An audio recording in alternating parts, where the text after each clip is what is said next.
Hey guys, I just recently upgraded from level 5, my Griffins, to the Fairy Dragon here. And the first thing I did was build a bunch of Fairy Dragons and go on the attack. And I was facing opponents. Some of them had Griffins, some level 5, some level 4. And some of them even had level 1 Fairy Dragons like I did. And what I was finding out was that I was getting my butt kicked by level 5 Griffins while using the Fairy Dragon. And it didn't dawn on me until later that it's a better unit to have, at first at least. Better than the level 1. And I'll show you why. I didn't realize this, but obviously some people did because they had these units out there. But if you just take the damage, you look at the level 5 Griffin, it's 505, and it only occupies 3 spaces. Versus the Fairy Dragon here, which is 580 damage and occupies 5 spaces, so that's a lot more.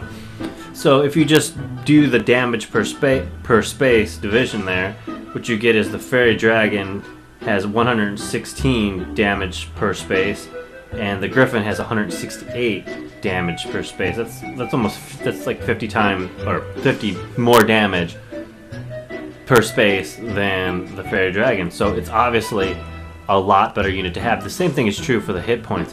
Its hit points is 260 for the Fairy Dragon and 316 for the Griffin.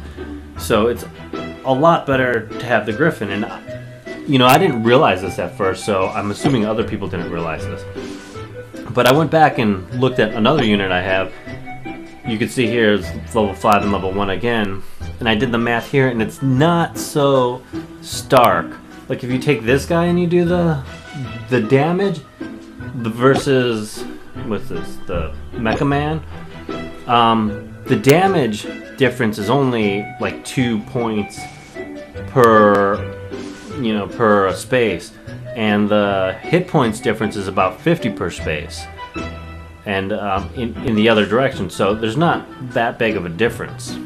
Obviously, at that lower level, I'm not sure about these other units, the Guardian, the Hunter. I mean, I don't have those stats with me on there right now, but I assume the same thing is true, and that you guys really need to look at what their stats are when you choose a unit, and don't assume, like I have been doing, that the newest unit is always the better unit, because it's not. You really need to go in there and do the math. So if you like these videos and want to see more, please like, subscribe, and share with your friends. And also, I'm still giving away that Thunder God account once I get to 100 subscribers, so make sure you subscribe.